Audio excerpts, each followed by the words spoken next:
부활의 신앙이 흔들릴 때 사도 요한을 통하여 하나님께서는 사대교회를 향하여 살았다 하는 이름을 가졌으나 죽은 자로다 라고 말씀하십니다. 그런데 그 이유에 대하여 그들의 행위가 온전하지 않았기 때문이다 라고 말씀하십니다. 사대교회, 즉 교회의 구성원인 성도들의 삶이 하나님께서 보시기에 온전하지 않았다는 것입니다. 이는 하나님의 말씀이 그들의 손과 발을 통해 삶에서 실현되지 않고 오직 그들의 생각과 입에만 머물고 있다는 것을 가리키고 있는 것입니다. 이런 현상은 그들에게 부활에 대한 확신이 없었기 때문입니다. 하나님의 말씀이 정의롭고 올바르며 선한 것이라고 생각은 하지만 실제적인 삶에 유익하지는 않다고 생각하기 때문입니다. 그렇기에 말씀을 따라 살아가는 것이 불안하고 만족스럽지 않게 여겨지는 것입니다. 결국 이들은 하나님의 말씀과 세상 사이에 적절한 타협안을 스스로 만들어내고 적당히 신앙인의 모습만 유지하고 그렇게 세상과 어울려 사는 것입니다. 그렇기에 성도라 자칭하면서 성도 같지 않은 삶을 살고 있는 자들을 향하여 사대교회를 빗대어 경고와 책망의 말씀을 하시는 것입니다. 그런데 이렇게 경고와 책망의 말씀을 하신다는 것은 아직 기회가 있다는 뜻입니다. 그렇게 주님께서는 그들에게 남은 바 죽게 된 것을 굳건하게 하라라고 말씀하시는 것입니다. 아직 죽지 않고 남아있는 것, 살아있으나 죽은 자와 같은 상태인데 아직 죽지 않고 남아있는 그것들을 지키라는 것입니다. 사대교회에 혹은 성도라는 이름을 가지고 성도로서의 확신과 자부심 속에서 성도의 삶을 살지 못하고 있는 이들에게 아직 하나님의 은혜 안에 있음을 말씀하시는 것입니다. 그러니 돌이켜 성도답게, 교회답게 온전히 행하라 라고 말씀하시는 것입니다.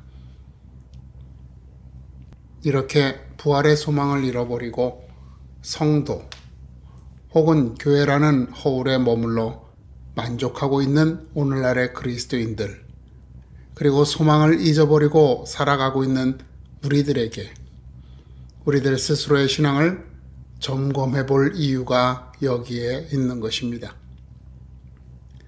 갈라디아 교회 성도들은 할례 문제로 큰 혼란에 빠졌습니다.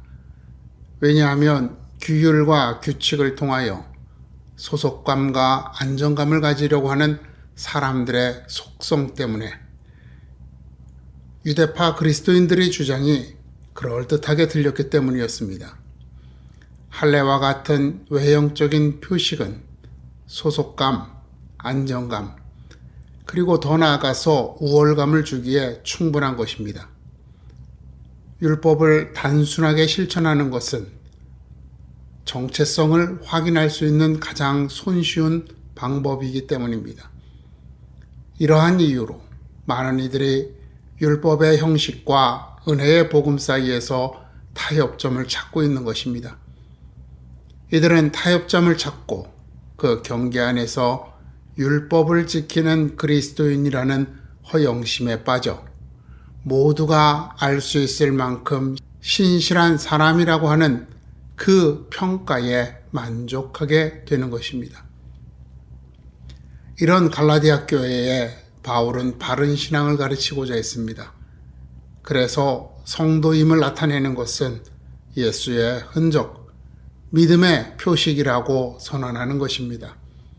할례와 같은 율법적인 의식과 형식이 성도와 세상을 구분하며 성도를 드러내는 것이 아닙니다.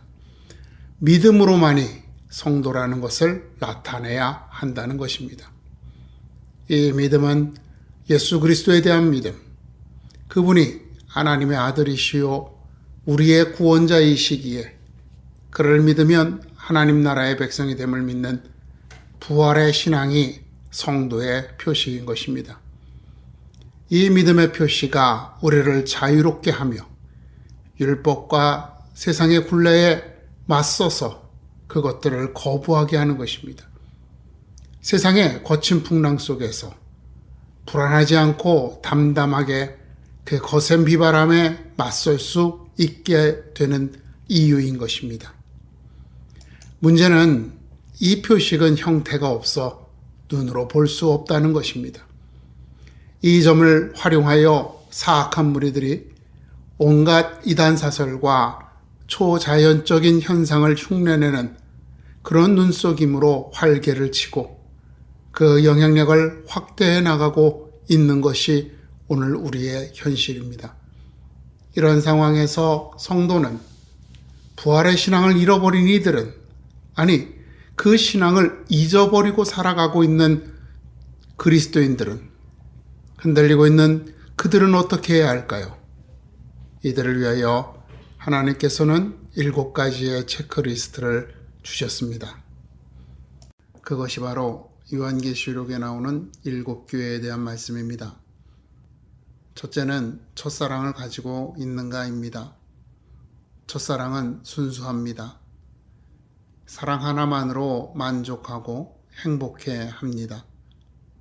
첫사랑은 열정적입니다. 모든 것을 불사르는 사랑, 어떤 것도 막을 수 없는 사랑입니다. 성도로서 부활의 소망으로 인해 세상을 다 가졌다고 느끼고 있는지, 부활의 소망을 가로막고 있는 모든 것들을 불태우고 있는지 돌아보라는 것입니다. 둘째는 고난을 두려워하지 않는 것입니다. 사람들은 두려움의 노예로 살고 있습니다. 가난, 질병, 이별, 외로움 등등의 것들에 대한 두려움을 해결하기 위해 일생 동안 노력하며 살아갑니다. 두려움을 피할 수만 있다면 어떤 것이든지 할 수 있다고 생각합니다. 그런 이들에게 부활을 믿고 가난과 질병, 이별, 외로움 등의 두려움에 맞서고 있느냐고 물으시는 것입니다. 셋째는 말과 행동을 정죄하여 이웃에게 오해를 일으키지 않는 것입니다. 하나님께서는 우리에게 주변 사람들을 시험에 들게 하고 있는 것은 아니냐고 물으시는 것입니다. 발람은 발락 왕의 금은 보화에 마음을 빼앗겨 발락에게 이스라엘 백성이 모압 여자들과 함께 통혼할 수 있도록 허락해 주라고, 모압 여자들을 주라고 말하였습니다. 그리하여 모압 여인들에게 마음을 빼앗긴 이스라엘 백성들은 모압의 우상을 섬기게 되었던 것입니다. 하나님께서는 발람의 교훈을 따르지 말라고 말씀하십니다. 즉, 우리의 정죄되지 않은 말과 행동으로 이웃을 시험에 들게 하지 말라는 것입니다. 넷째는 정의롭고 정직하며 진실함으로 일하는 것입니다. 하나님께서는 두아디라 교회에게 이세벨을 용납하였다고 말씀하십니다. 즉, 성공을 위하여 수단 방법을 가리지 않는다는 것입니다. 이세벨은 아합 왕을 위하여 계략을 꾸몄고 거짓 고소와 증언으로 모함하여 나봇을 살해하였습니다. 그리하여 나봇의 포도원을 아합 왕에게 주었던 것입니다.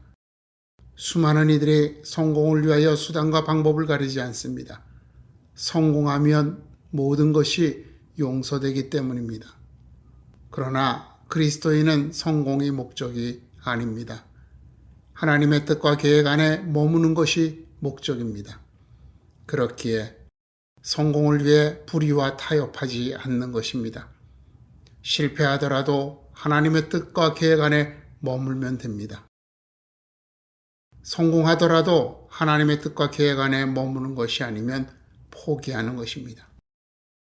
다섯째는 신앙과 삶을 하나로 하는 것입니다. 신앙 따로 삶 따로가 아닌 신앙에 맞춰 삶을 가꾸는 것입니다. 사대교회가 책망을 사대교회가 책망을 받은 것, 살아있으나 죽은 자라는 책망을 받은 이유가 이것입니다. 위선적인 삶, 위선적인 신앙은 세상에서 유익하지만 하나님 앞에서 죽음의 원인이 되는 것입니다. 여섯째는 인내로 말씀을 지키는 것입니다. 빌라델비아 교회는 유일하게 책망을 받지 않은 교회입니다. 이는 그들이 인내했기 때문입니다. 말씀을 따라서 인내했습니다. 결국 이들의 인내 앞에 유대인들조차 무릎 꿇고 고개를 숙일 수밖에 없게 될 것이라고 말씀하십니다. 이것이 끝까지 견디는 자들에게 주어지는 승리이고 영광입니다. 이들에게 주어진 영광의 면류관은 누구도 빼앗을 수 없습니다. 일곱째는 세상과 분명하게 선을 긋고 사는 것입니다.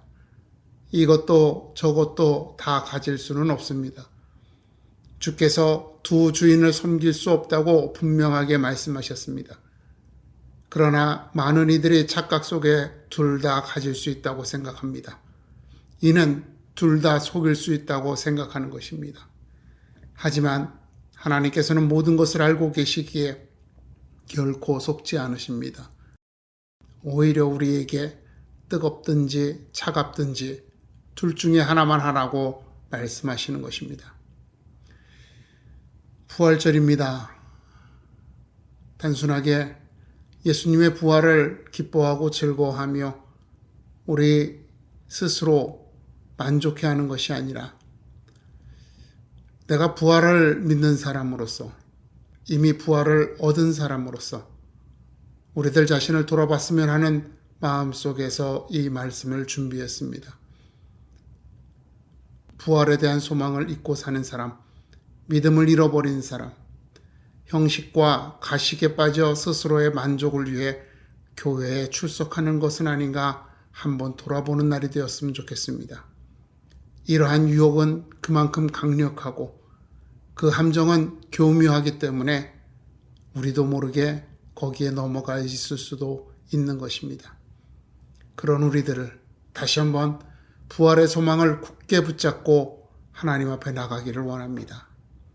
부활의 날을 맞이하여 주의 음성을 따라 삶의 구석구석에 주님의 흔적, 주님의 표식인 믿음을 새겨넣을 수 있게 되기를 주님의 이름으로 축원을 드립니다.